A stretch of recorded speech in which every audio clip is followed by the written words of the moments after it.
నకిలీ నోట్లపై ప్రజలను అలర్ట్ చేసింది కేంద్ర ప్రభుత్వం. నకిలీ 500 నోట్లు భారీగా చలామణిలోకి వచ్చాయని కేంద్రం గుర్తించింది. ఈ మేరకు DRI, CBI, NIA, SEBI, FIU విచారణ సంస్థలు అప్రమత్తం చేసింది. నకిలీ నోట్లు అత్యంత నాణ్యతగా ఉన్నాయని, ఒరిజినల్ నోట్లు, నకిలీ నోట్లు గుర్తించడం కష్టంగా ఉందని ప్రజలు క్షుణ్ణంగా పరిశీలించిన తర్వాతే నోట్లు తీసుకోవాలని ప్రజలకు సూచించింది కేంద్రం.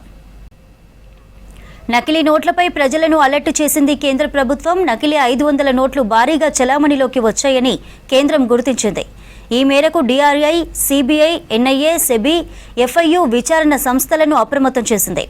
నకిలీ నోట్లు అత్యంత నాణ్యతగా ఉన్నాయని, ఒరిజినల్ నోట్లు, నకిలీ నోట్లు గుర్తించడం కష్టంగా ఉందని ప్రజలు క్షుణ్ణంగా పరిశీలించిన తర్వాతే నోట్లు తీసుకోవాలని ప్రజలకు సూచించింది కేంద్రం. నకిలీ నోట్లపై ప్రజలను అలర్ట్ చేసింది కేంద్ర ప్రభుత్వం. నకిలీ 500 నోట్లు భారీగా చలామణిలోకి వచ్చాయని కేంద్రం గుర్తించింది. ఈ మేరకు DRI, CBI, NIA, SEBI, FIU విచారణ సంస్థలను అప్రమత్తం చేసింది. నకిలీ నోట్లు అత్యంత నాణ్యతగా ఉన్నాయని, ఒరిజినల్ నోట్లు, నకిలీ నోట్లు గుర్తించడం కష్టంగా ఉందని ప్రజలు క్షుణ్ణంగా పరిశీలించిన తర్వాతే నోట్లు తీసుకోవాలని ప్రజలకు సూచించింది కేంద్రం. నకిలీ నోట్లపై ప్రజలను అలర్ట్ చేసింది కేంద్ర ప్రభుత్వం. నకిలీ 500 నోట్లు భారీగా చలామణిలోకి వచ్చాయని కేంద్రం గుర్తించింది. ఈ మేరకు DRI, CBI, NIA, SEBI, FIU విచారణ సంస్థలను అప్రమత్తం చేసింది. నకిలీ నోట్లు అత్యంత నాణ్యతగా ఉన్నాయని, ఒరిజినల్ నోట్లు, నకిలీ నోట్లు గుర్తించడం కష్టంగా ఉందని ప్రజలు క్షుణ్ణంగా పరిశీలించిన తర్వాతే నోట్లు తీసుకోవాలని సూచించింది కేంద్రం. డీటెయిల్స్ తెలుసుకుందాం. మదర్ లైవ్ లో ఉన్నారు. మదర్, నకిలీ 500 నోట్లపై కేంద్రం అలర్ట్ చేయడంపై అప్డేట్స్ ఏంటి? దేశంలో మరొక కొత్త సమస్య నకిలీ నోట్ల రూపంలో వచ్చిందని చెప్పుకోవాలి. మన చేతిలో ఉన్న 500 రూపాయల నోటు ఒరిజినలా లేకపోతే అది నకిలీ నోటా అనేది తెలుసుకోవడం కూడా అత్యంత కష్టంగా మారేలాగా ఈ ఫేక్ కరెన్సీని దుండగులు ప్రస్తుతం మార్కెట్లోకి పంపింగ్ చేసినట్టుగా సమాచారం ఉంది. దాంతో కేంద్ర ప్రభుత్వం అలర్ట్ అయింది. కేంద్ర హోంశాఖ ఈ మేరకు వ్యాపార సంస్థలు అలాగే బ్యాంకులకు, ముఖ్యంగా సిబిఐ కావచ్చు, ఎన్ఐఏ ఇట్లాంటి విచారణ సంస్థలకు అలర్ట్స్ అనేది కూడా జారీ చేసింది.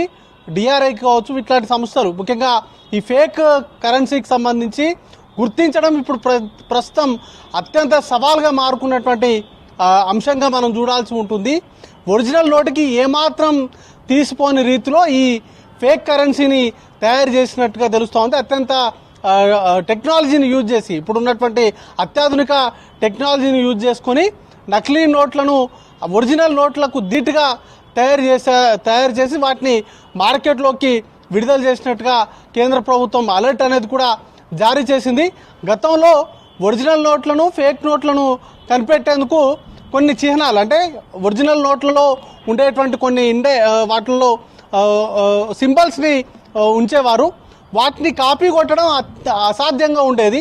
బట్ ఇప్పుడు ఉన్నటువంటి మారుతున్నటువంటి టెక్నాలజీ కావచ్చు, లేకపోతే అత్యాధునిక సాంకేతిక పరిజ్ఞానాలు అందుబాటులోకి రావడంతో ఆర్బీఐ ప్రింటింగ్ చేసేటువంటి నోట్లకు ఎట్లయితే దాంట్లో ఇన్సైడ్గా ఎట్లాంటి చిహ్నాలను అయితే, అంటే ఒరిజినల్ నోట్లను గుర్తించేందుకు అవసరమయ్యేటువంటి చిహ్నాలను ఎట్లయితే దాంట్లో ఇంప్లీడ్ చేస్తారో అట్లాంటి సింబల్స్ను ఈ నకిలీ నోట్లలో కూడా ఇంప్లీడ్ చేస్తూ వాటిని చలామణిలోకి తెచ్చినట్టుగా సమాచారం ఉంది. అయితే గుర్తుపట్టడం నార్మల్గా ఆకాశంలోకి పెట్టి చూడడమో లేకపోతే వాటిలో ఉండేటువంటి లైట్కి ఆపోజిట్లో పెట్టినప్పుడు నోట్లలో, ఒరిజినల్ నోట్లలో కనిపించేటువంటి సింబల్స్ ఈ నకిలీ నోట్లలో కూడా కనిపిస్తుండడంతో వాటిని అసలు నోట్లను, నకిలీ నోట్లను కనుక్కోవడం అనేది కొంత సవాల్గా ఉన్నప్పటికీ ఒక చిన్న మిస్టేక్ తోటి కూడా దొరికిపోయేటువంటి అవకాశం ఉంది. ఆ చిన్న మిస్టేకే రిజర్వ్ బ్యాంక్ ఆఫ్ ఇండియా ప్రతి కరెన్సీ నోటు మీద, ఇండియాలో ఉండేటువంటి చలామణిలో ఉండేటువంటి ప్రతి నోటును కూడా ఆర్బీఐ ముద్రిస్తూ ఉంటుంది. వాటిలలో చిన్న స్పెల్లింగ్ మిస్టేక్ తోటి ప్రస్తుతం నకిలీ నోట్లను గుర్తించడం అనేది ఈజీ అవుతుంది అనేటువంటి అంశాన్ని కూడా చెప్తా వస్తున్నారు. రిజర్వ్ బ్యాంక్ ఆఫ్ ఇండియాలో రిజర్వ్ స్పెల్లింగ్లో ఈ బదులు ఏ అనే అక్షరాన్ని ప్రింట్ చేసినట్టుగా చెప్తా ఉన్నారు. కాబట్టి ప్రతి ఒక్కరు కూడా, వ్యాపారవేత్తలు కావచ్చు, లేకపోతే బ్యాంకింగ్లో లావాదేవీలు చేసేటువంటి వారు కావచ్చు, లేకపోతే నార్మల్ ప్రజలు ఎవరైతే కరెన్సీ నోట్లను వాడుతూ ఉంటారో వారు 500 నోట్లను కనుక మార్పిడి చేసుకునేటువంటి క్రమంలో ఖచ్చితంగా ఈ అంశాలను దృష్టిలో పెట్టుకోవాలి. రిజర్వ్ బ్యాంక్ ఆఫ్ ఇండియాకు సంబంధించిన స్పెల్లింగ్ని సరిచూసుకొని తీసుకోవాలి అనేటువంటి సూచనలు అయితే కేంద్ర ప్రభుత్వం చేస్తూ ఉంది. వాటికి సంబంధించి ఒకవేళ వీటిని కనుక అరికట్టడం అనేది అసాధ్యమైనటువంటి అంశాన్ని చెప్తూనే ఈ చిన్న మార్పును కనుక పసిగట్టినట్లయితే వాటిని అడ్డుకోవడం అనేది ఈజీ అవుతుంది, ఆ నకిలీ నోటును గుర్తించడం అనేది ఈజీ అవుతుంది అనేటువంటి సమాచారాన్ని అయితే పెద్ద ఎత్తున సర్క్యులేట్ చేస్తున్నారు. ఇప్పటికే దర్యాప్తు సంస్థలకు కావచ్చు, వీటన్నింటికి కూడా నిఘా సంస్థలకు వీటికి సంబంధించినటువంటి సమాచారం వెళ్ళింది.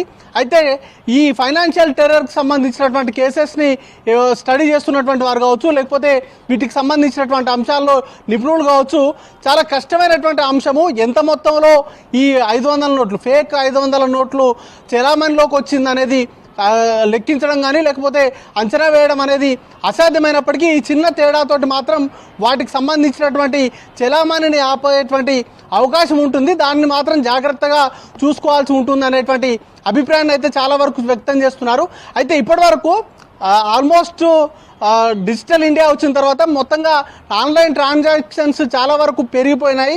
నోట్ల వినియోగం చాలా తక్కువగా ఉన్నప్పటికీ వ్యాపారస్తులు కావచ్చు, లేకపోతే నార్మల్గా విలేజెస్లో ఉండేటువంటి వారు కావచ్చు, వీరందరూ కూడా ఎక్కువ మొత్తంలో క్యాష్ ట్రాన్సాక్షన్సే ఎక్కువగా చేస్తున్నారు. కాబట్టి వారు కొంత అప్రమత్తంగా ఉండాలి అనేటువంటి అభిప్రాయం వ్యక్తం చేస్తున్నారు. వాటితో పాటు కొంత చదువు రానటువంటి వారికి కొంత ఈ అంశం అయితే ఇబ్బంది కలిగించేటువంటి అంశము. దానికి వారు ఆ తేడాలను, ఎందుకంటే రిజర్వ్ బ్యాంక్ సంబంధించినటువంటి స్పెల్లింగ్ను గుర్తించడం అనేది వారికి కొంత కష్టమయ్యేటువంటి అవకాశం ఉంటుంది. మిగతా విషయాల్లో మాత్రం ఖచ్చితంగా ఆ ఒక్క తేడాను మాత్రం పసిగట్టగలిగితే నకిలీ నోట్లకు సంబంధించినటువంటి చలామణిని ఆపేటువంటి అవకాశం ఉంటుంది. అయితే పెద్ద సంఖ్యలో, పెద్ద మొత్తంలోనే ఈ నకిలీ కరెన్సీకి సంబంధించినటువంటి అందుబాటులోకి వచ్చింది. వాటిని జనాల్లోకి, మార్కెట్లోకి పంపింగ్ చేశారు అనేది ప్రస్తుతం కేంద్ర హోంశాఖ అలర్ట్ చేసింది. కాబట్టి ఈ నోట్లకు సంబంధించినటువంటి ఎవరైతే ఎక్కువగా వాడుతూ ఉంటారో వారు ఖచ్చితంగా ఈ తేడాను గుర్తించి దానికి సంబంధించినటువంటి అప్రమత్తంగా ఉండాలనేటువంటి సూచనలు అయితే కేంద్ర ప్రభుత్వం చేసింది. చంద్రిక,